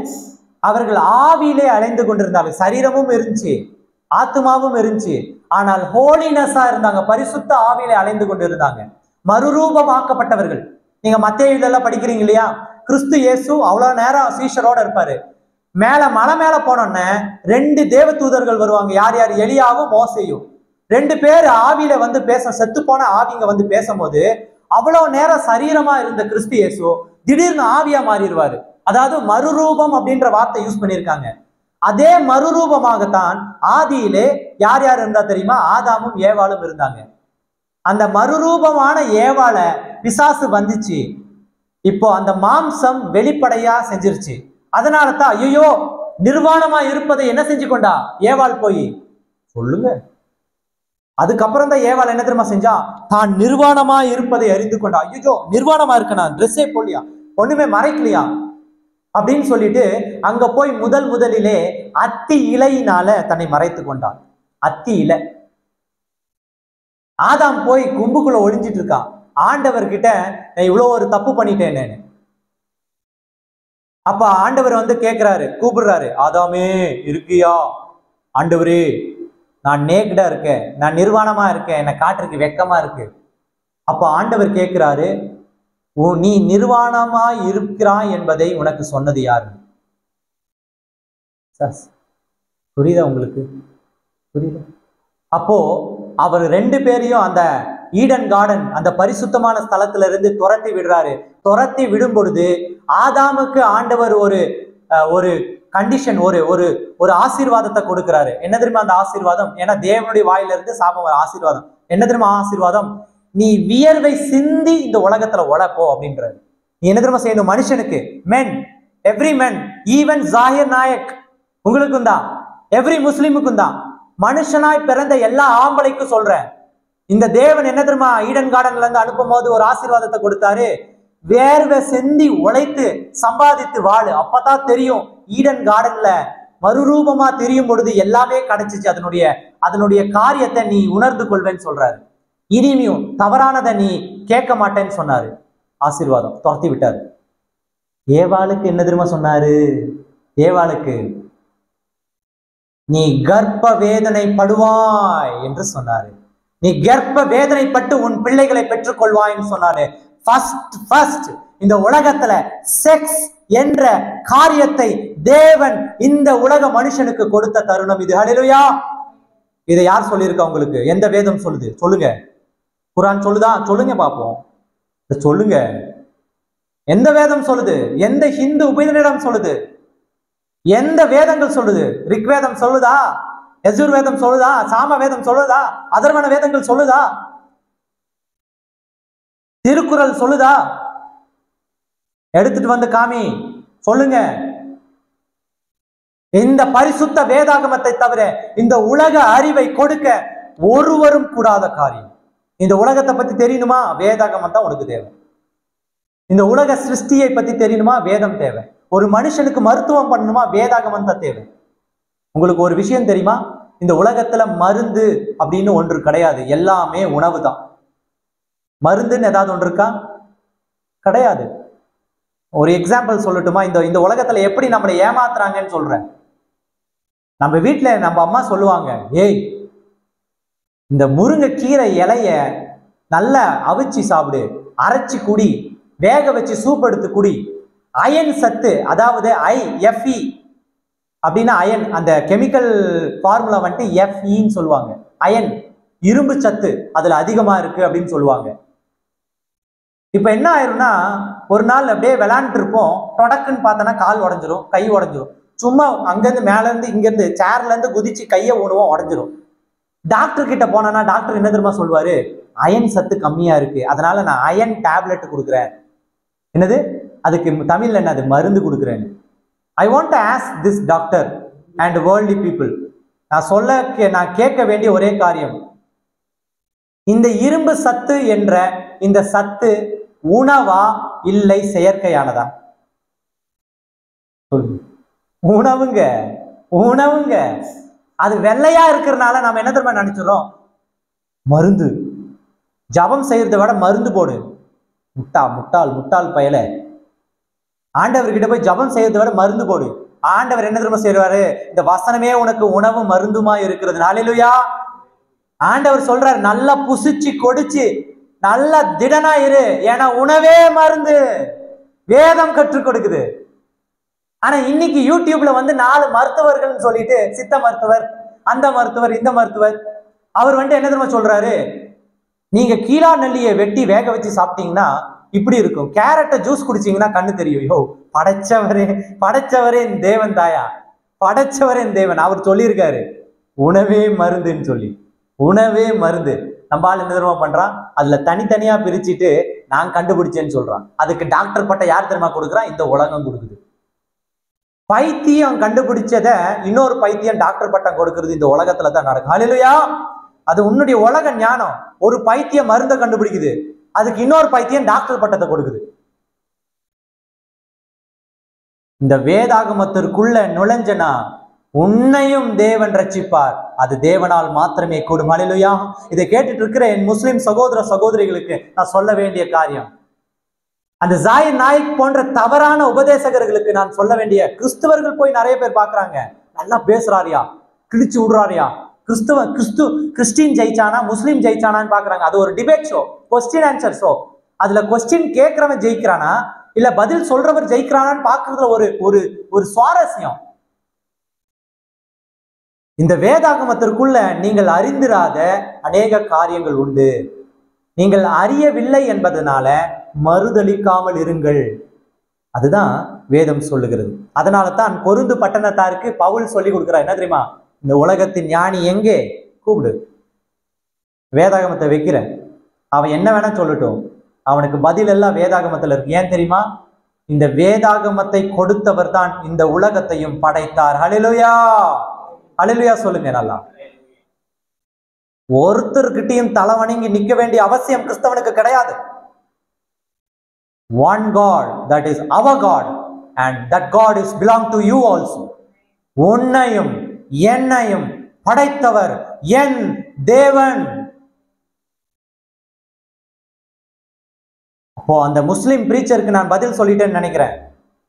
இதை பார்த்து கொண்டிருப்பவர்களுக்கும் நான் பதில் சொல்லிட்டேன். செக்ஸ் இஸ் நாட் அ சின். ஆனால் நீ தவறாக பயன்படுத்தினால் அது சின். செக்ஸ் மாதிரி ஹோலியஸ்ட் திங் எதுவுமே கிடையாது. அதை நீ தவறாக பயன்படுத்தினா இட்ஸ் சின். தேவனிடத்திலிருந்து வரும் எதுவுமே நல்ல ஈவு. அப்ப தேவனால் கொடுக்கப்பட்ட செக்ஸ நீ பாவம், பரிசுத்தம் இல்லாதது என்று குறை பேசுவது தேவனை மறுதளிப்பதாகத்தான் அர்த்தம், இல்லையா? ஆமா. ஈடன் கார்டனுக்குள்ள செக்ஸ் என்பது இல்லை. நீ பாவம் செய்தாய், தேவன் உன்னை ஆசீர்வதித்தார், நீ கர்ப்பம் தரித்து வழியோடு குழந்தை பெறு என்று அந்த தினம்தான் முதலிலே தேவனுடைய வாயிலிருந்து இந்த ஆசீர்வாதம் கொடுக்கப்பட்டது. அதன் பிறகுதான் ஆதாமும் ஏவாளும் ஈடன் கார்டனுக்கு வெளியில போய் உடல் உறவு கொன்றார்கள். உடல் உறவுக்கு பிறகுதான் முதல் குழந்தை பிறந்தது. அந்த குழந்தைக்கு என்னன்னு பெயர் வச்சாங்க? காயின். காயின் என்று பெயர் வச்சாங்க. அதுக்கப்புறம் மறுபடியும் உடல் உறவு கொன்றாங்க, ஆபேல் என்று பெயர் வச்சாங்க. அப்போ அந்த உடல் உறவு கொண்டாதான் குழந்தை பிறக்கும் அப்படின்னு கற்றுக் கொடுத்தது யார் தான்? தேவன் தான். நம் தேவன். அவர் எப்படி? அவர் பிராக்டிஸ் பண்ணாரா? அவர் செய்து காட்டினாரா? படைச்சவருங்க அவர். இஸ் ஹோலி. அவர் பரிசுத்தமானவர். அவர் வார்த்தையினாலே காரியத்தை செய்தார். வார்த்தையினாலே புல் பூண்டுகளை உருவாக்கினார். வார்த்தையினாலே மிருகங்களை உருவாக்கினார். வார்த்தையினாலே ஜலத்தை பிரித்தார். மேல மேகமாகவும் கீழே தண்ணீராகவும் ஜலத்தை பிரித்தார் வார்த்தையினால. அதே வார்த்தையினால தான் இந்த கிஃப்டையும் கொடுத்தாரு. அந்த வார்த்தை இந்த மனுஷனுக்குள்ள சென்றது. அவன் உடலுறவு கொள்வது எப்படி என்று அறிந்து கொண்டான். இந்த உலகத்தின் வேத பாரகர்கள்லாம் வாங்க பேசுவோம். இப்போ செக்ஸை பத்தி பேசுவோம். அப்படின்னா கிறிஸ்தவனாலே கிறிஸ்தவ போதகர்னாலே ஒரு கூண்டுக்குள்ள உட்கார வச்சுக்கிட்டு அவனை சுத்தி வெள்ளையா ஒரு வட்டத்தை போட்டுக்கிட்டு சபைக்கு போனா பொம்பளைங்களா இருப்பாங்க, ஆம்பளைங்களா இருப்பாங்க, சின்ன பிள்ளைங்களா இருப்பாங்க. போனோடனே 4 ஆசீர்வாத வசனத்தை பேசிட்டு இருக்கிற ஊழியக்காரன் அப்படின்னு என்ன நினைக்க கூடாது. உங்களுடைய கண்கள் குருடாக்கப்பட்டு இருக்கிற வரைக்கும் தான் அவனால உங்க மேல சவாரி ஏற முடியும். நீங்க முதுக காட்டுற வரைக்கும் தான் அவன் மேல வந்து தொத்திக்க முடியும். இந்த பரிசுத்த வேதாகமத்தின் ஆழம், அகலம், உயரம், நீளத்தை என்னவென்று உங்களுக்கு கற்றுக் கொடுத்து விட்டால் ஒரு மனுஷனாலும் உங்கள் மீது சவாரி செய்ய முடியாது. ஹல்லேலூயா. ஒரு மனுஷனாலும் முடியாது. The one God who created this world, the one God who created you, the one God who gave all the gifts that you have, his name is Jesus. His name is Jesus. அவர்தான் இயேசு, இயேசு, இயேசு. அந்த இயேசுவை ஆராதிக்க வந்திருக்கோம். கூனி குறுகி நீ உட்காரக்கூடாது, நிமிர்ந்து உட்காரு. ஒருபோதும் நம்முடைய தேவனை, இப்படி ஒரு தேவனை நாம் ஆராதிக்கிறோம், நம்ம பிள்ளைகள் எப்படி இருக்கணும்? ஒருபோதும் கூனி குறுக்க கூடாது. அந்த ஆளோட அன்னைக்கு அந்த டிபேட்ல, அந்த ஜாகிர் நாயிக்குடைய அந்த கன்வென்ஷன்ல, அந்த டிபேட்ல பேசின ஊழியக்காரன் கூனி குறுகிட்டான். ஏன்? சத்தியம் தெரியாது, சத்தியம் தெரியாது, ஞானம் இல்லை. அவன் உலக ஞானத்துல கேள்வி கேட்டான். ரட்சிக்கப்படுகிறவர்களுக்கு தேவபலனாயிருக்கும். நான் இங்க ரட்சிப்பை பேச வந்திருக்கேன். நீயோ உலக வார்த்தையில கிறிஸ்துவத்தை அவமானப்படுத்துவதா இருக்க. நான் முஸ்லீம் அவமானப்படுத்துறது கிடையாது, இந்துஸ் அவமானப்படுத்துறது கிடையாது. என் தேவனே சிறந்தவர், என் தேவனே உண்மை உள்ளவர், என் தேவனுடைய ஆழம், அகலம், உயரம், நீளத்தை நான் கற்றுக் கொடுக்கிறேன். என்னையா தப்பு இருக்கு? என்ன தப்பு இருக்கு? நான் அதுதான் கேள்வியா வச்சேன். ஆதாம் ஏவலுக்கு சொல்லு, முதல் மனுஷிக்கு செக்ஸ் என்பதை உருவாக்குனவர் யார் என்று பதில் சொல்ல முடிந்தால் நான் உன்மதமாய் மாறி விடுகிறேன். இந்த வேதத்தை தூக்கி வீசுகிறேன். உன்னால் சொல்ல முடியவில்லை என்றால் வேதமே சிறந்தது, வேதத்தை காட்டிலும் புனிதமானது இந்த உலகத்தில் இல்லை என்று ஏற்றுக்கொள். I am calling all the Muslims right now. தவறான உபதேசகர்களை நம்பி ஏமாந்து போகாதீங்க. ரத்தம் புடைக்க பேசுவாங்க, டிபேட் பண்ணி வின் பண்ணிடுவாங்க. தன்னுடைய டாக்டரேட் பட்டத்தை வச்சு, உலக ஞானத்தை வச்சு ஒரு ஊழியக்காரனை மடங்கடிச்சிடலாம். ஆனால் தேவ ஞானம் உலக மனுஷனுக்கு எப்படிதான் இருக்கும்? பைத்தியமாகத்தான் இருக்கும். நான் உலக வசனத்தை நம்ம பேசக்கூடாது, உலக மனுஷனை போல வாழக்கூடாது. ஏனென்றால் உன்னையும் என்னையும் படைத்தவர் பெரியவர், உன்னையும் என்னையும் படைத்தவர் பெரியவர். நாம் அவரை போலத்தான் வாழணும், அவரை போல. அப்போ கடைசியா சில வசனங்களை சொல்லி இந்த ஜெபத்தை நிறைவு செய்ய போறேன். அப்போ இப்படிப்பட்ட சூழ்நிலையில மாட்டிக்கிறோம் இல்லையா? நம்மளை வந்து இப்படி கேள்வி கேட்டுருவாங்க, நம்மளை மடங்கடிச்சிருவாங்க, விலை செய்வாங்க. இப்படிப்பட்டவர்களுக்கு நம்ம பதில் சொல்லணும்னா என்ன செய்யணும்? வசனத்தை எடுங்க, என்னோட சேர்ந்து எடுங்க பார்ப்போம். 1 கொரிந்தியர் 2ஆம் அதிகாரம், 1 கொரிந்தியர் 2ஆம் அதிகாரம் 11வது வசனத்தை வாசிங்க பார்ப்போம்.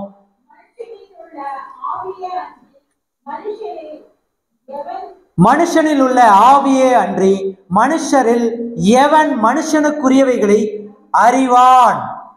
அப்படியே தேவனுடைய ஆவியே அன்றி ஒருவனும் தேவனுக்குரியவைகளை அறிய மாட்டான். ஹல்லேலூயா சொல்லுங்க. அப்போ அந்த ஜாகிர் நாயிக் என்ற அந்த மத தலைவர் எப்படி பேசுறாருன்னா, ஒரு மனுஷனா பேசுறாரு, மனுஷத்துவத்துல பேசுறாரு.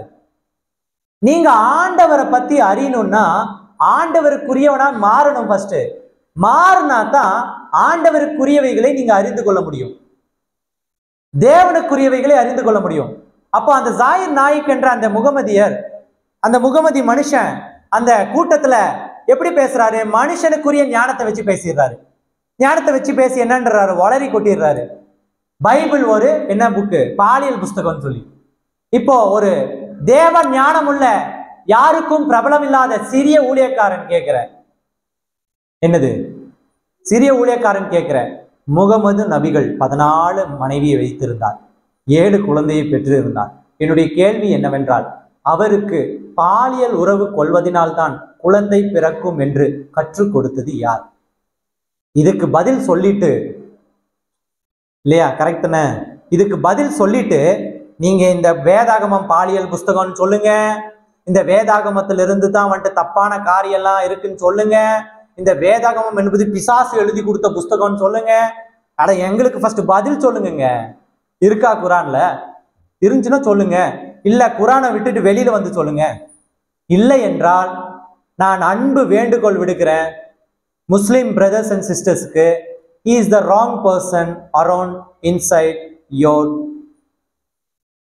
உங்களுக்குள் இருக்கிற ஒரு ஓனாய் தான் இந்த ஜாகிர் நாயக். அவரை பின்பற்றுகிறவர்களும் விழுந்து போவாங்க, அவரும் விழுந்துதான் போவார். அப்போ உங்களுக்கு இந்த வேதாகமத்துல இருந்து ஆன்சர் நான் சொல்லிட்டேனே. What else you need? என்ன இன்னும் தேவை? உடனடியா சாலமோன் கிட்ட போறது. சாலமோன் கட்டினாரா இடிச்சாரா? அதுலயே உனக்கு கேட்ட ஒத்த கேள்விக்கு பதில் சொல்லு. இத்தனை பேர் இந்த உலகத்துல இவ்வளவு இனப்பெருக்கம் ஆயிருக்கு இல்லையா? எத்தனை கோடி ஜனங்கள் இருக்குன்னு நமக்கு தெரியுமா? இந்தியாவிலேயே 147 ஓவர்டேக் பண்ணி போய் 150ல வந்துடும். இன்னும் ஒரு சில மாசங்களுக்குள்ள 150 கோடி வந்துடும் இந்தியால. உலகம் முழுசு எவ்வளவு ஜனங்கள் இருக்காங்க? நான் கேட்கிற கேள்வி இதுதான். ஜாகிர் நாயக்கும் சரி, இல்ல மத தலைவர்கள் ஆனாலும் சரி, ஒரே ஒரு கேள்விதான். பாலியல் உறவு வச்சா தான் குழந்தை பிறக்குன்னு சொல்லி கொடுத்தது யாரு உனக்கு? சொல்லு. அந்த பாலியல் உறவு என்ற ஞானத்தை கொடுத்தது யாரு? சொல்லு. இதுக்கு பதில் சொல்லிட்டு நீங்க டிபேட்டுக்கு வாங்க. ஏன் ஆண்டவர் தான், என் தேவன் தான் பெருசு, என்னுடைய புஸ்தகம் தான் பெருசு, கிறிஸ்தவன் புஸ்தகம் வேதாகமல்ல தப்புன்னு சொல்லி நான் ஒத்துக்கிறேன். இல்லைன்னா இங்க வா கம்யர், இதை பார்த்துட்டு இருக்கு இல்லையா, இங்க வாங்க, இந்த பைபிளை வாங்கி பாரு. எப்படி பாலியல் வந்ததுன்னு சொல்லியிருக்காரு, எப்படி அந்த ஞானம்னு சொல்லியிருக்காரு, கொடுத்தது யாருன்னு சொல்லியிருக்காரு, அதை தவறா பயன்படுத்தினா எவ்வளவு தண்டனைன்னு சொல்லியிருக்காரு. அதை ஆண்டவர் இடத்துல வந்து மன்னிப்பு கேட்டா இரக்கத்தை பெற்றுக்கொள்வதை குறித்தும் சொல்லியிருக்காரு. ஹல்லேலூயா. திஸ் ஒன் பிளேஸ், இந்த இடத்தை தவிர நீ எந்த இடத்தில் தேடினாலும் கிடைப்பது கிடையாது. எந்த இடத்துலையும் கிடைக்காது. அவ்வளவு வல்லமையுள்ள வேதாகமத்தை ஒருவேளை நீங்கள் கையில வைத்திருந்தன்னா பயத்துடனும் பக்தியுடனும் பிடிங்க. இனிமேல் வேதாகமத்தை தொடணும்னா உங்களுக்குள்ள ஒரு பயம் இருக்கணும், ஒரு பக்தி இருக்கணும்.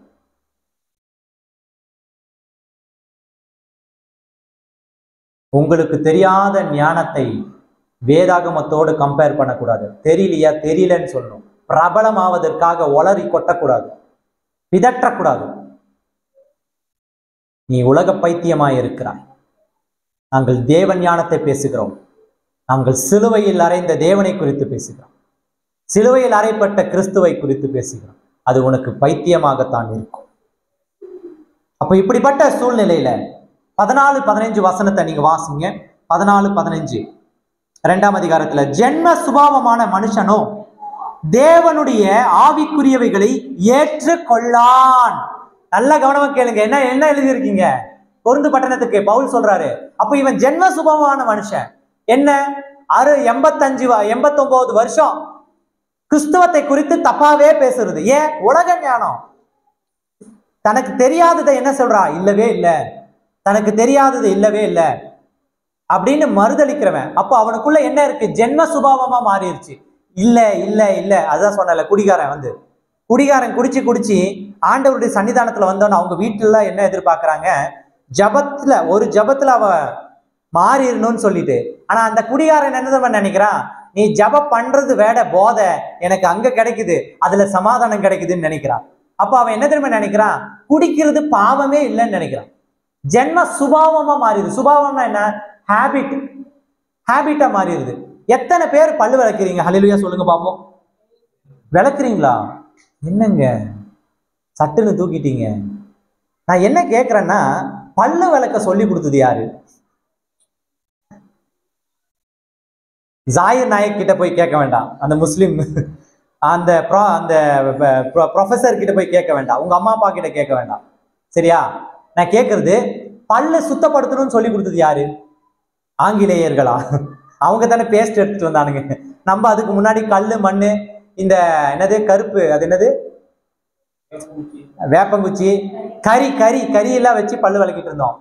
நான் கேட்கறது என்னன்னா, அதெல்லாம் வச்சு பல்லு வலிக்கி சுத்தப்படுத்தணும் சொல்லி கொடுத்தது யாருங்க? யாரு? எங்க பாட்டிங்க. உங்க பாட்டிக்கு யாருங்க சொல்லி கொடுத்தா? அவங்க பாட்டிங்க. அப்படியே போலாம். போயிட்டேன்னா கடைசியில எங்க தெரியுமா நிப்போம்? யார்கிட்ட நிப்போம்? போய் ஆதாம் ஏவாள் கிட்ட போய் நிப்போம். இப்ப ஆதாம் ஏவாள் கிட்ட கேட்கலாம், ஆதாமே ஏவாளே இங்க வாங்க, வந்துட்டாங்க. ஆமா, இந்த கறிய வேக வச்சு சாப்பிட சொல்லி கொடுத்தது யாரு? ஆமா, இந்த இலைய உன்னுடைய நிர்வாணம் மறைக்க சொல்லி கொடுத்தது யாரு? ஏவாளை இங்க வாங்க, உன் பிள்ளை பிறந்ததுக்கு அப்புறம் பால் கொடுக்க சொல்லி கொடுத்தது யாரு? ஆதாமே வாங்க, ஒரு விதைய நிலத்துல குழி நோண்டி போட்டு தண்ணி ஊத்துனா வளரும் அப்படின்னு சொல்லி கொடுத்தது யாரு? கேட்போமா? கேட்போமா? இத பேசவே மாட்டாங்க. ஏன்? இது பேசினா தான் இந்த உலகத்திலேயே ஒரே ஒரு தேவன் தான், அது நம்முடைய கிறிஸ்து இயேசுவும் நம் தேவனும் மாத்திரமே எல்லாருக்கும் தெரிஞ்சிரும்ல. இந்த ரகசியத்துல பேச மாட்டாங்க. இந்த ரகசியத்தை தவிர நம்மளை வஞ்சிக்கிற எல்லா விஷயத்தையும் பேசுவாங்க, நம்மளை விலை செய்யற எல்லா விஷயத்தையும் பேசுவாங்க. அப்போ அவர்கள் வஞ்சிக்கிறாங்கன்னா உங்களுக்கு தெரியலன்னு அர்த்தம் இல்லையா? அந்த ஜாயிர் நாயிக் என்ற அந்த மனுஷனை கேள்வி கேட்ட ஒரு ப்ரொஃபசர், ஊழியக்காரன், பிரீஸ்ட்னா ஒரு ஊழியக்காரன், சாமியார், உபதேசியர் கேட்கிறாரு. அப்போ அவர் சொன்ன பதிலை எதிர்த்து தவறு என்று சொல்ல இவரிடத்துல ஞானம் இல்லாததுனால அப்படியே உட்கார்ந்துட்டாரு. அப்ப அங்க இருந்த கூட்டம் என்ன தெரியுமா நம்பிருச்சு?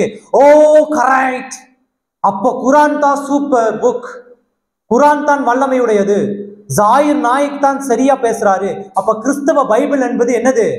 ஒரு பாலியல் புஸ்தகம், சரியா தான் பேசிட்டாரு, கிறிஸ்தவத்தை வின் பண்ணிட்டாரு. ஏன்? அந்த ஊழியக்காரனுக்கு இந்த அறிவு இல்லை. அதுதான் சொல்றேன், ஊழியம் செய்யணும், தேவனை பற்றி அறிந்து செய், தேவன் யார் என்பதை தெரிந்து செய். தேவன் யார் என்றும் தெரியாது, அவருடைய வல்லமை என்னவென்றும் புரியாது.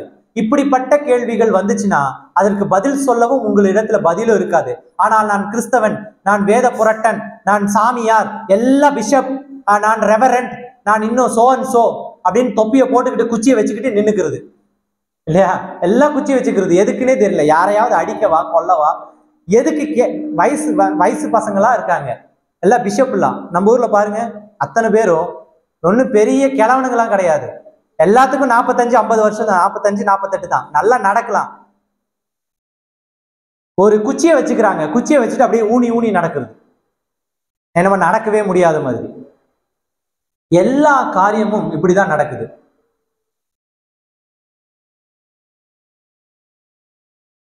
அப்போ இது ஒன்றை மட்டும் சொல்லி நான் ஜெபிக்க விரும்புகிற ஒரே ஒரு காரியம், இந்த நாளின் சுவிசேஷம் நாம் எப்படி பேசுகிறோம் என்றால், வந்திருக்கிறவர்களுடைய குடிவெறியின் ஆவியை துரத்துறதுக்கல்ல, உலக இரட்சகரை குறித்து நாம் என்ன தெரிந்து வைத்துக்கிறோம் என்பதுதான்.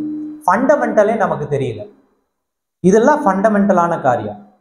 எவ்வளவு சீக்கிரம் வஞ்சிக்கிறோம் இல்லையா? 4.5 கோடி 5 கோடி பேர் அவருடைய பேச்சை கேட்டு மயங்கி விழுறாங்க என்றா எத்தனை பேர் அவர் தப்பா வஞ்சிச்சுட்டாரு இல்லையா? தப்பா பேசிட்டார் இல்லையா? தப்பான காரியத்தை சொல்லியிருக்காரு.